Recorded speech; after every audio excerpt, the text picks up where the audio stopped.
अकोल्यातील आरोग्य विभागामध्ये सरळ सेवा भरतीमध्ये घोटाळ्याचा आरोप करत तत्कालीन आरोग्य उपसंचालकांवर गुन्हे दाखल करा अशी मागणी शरद पवार पक्षाचे प्रवक्ते फैजान मिर्झा यांनी केली आहे। अकोल्यातील आरोग्य विभागाच्या 2024च्या सरळ सेवा भरतीमध्ये घोटाळा झाल्याचा ठपका ठेवत काही आरोग्य अधिकाऱ्यांना निलंबित करण्यात आलं होतं। मात्र हा घोटाळा लपवण्यासाठी या अधिकाऱ्यांचा बळी तत्कालीन आरोग्य उपसंचालक डॉक्टर कमलेश भंडारी यांनी खोटा अहवाल दिल्याचा आरोप राष्ट्रवादी काँग्रेसच्या शरद पवार पक्षाचे प्रवक्ते फैजान मिर्झा यांनी केला आहे।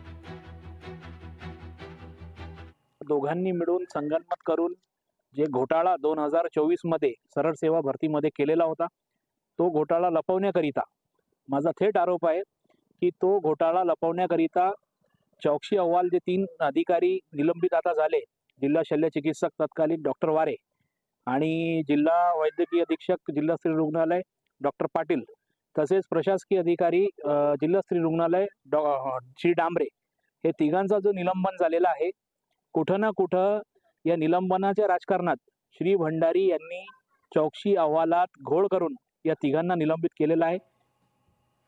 शाही मराठी ऐका, पहा, जागरूक रहा।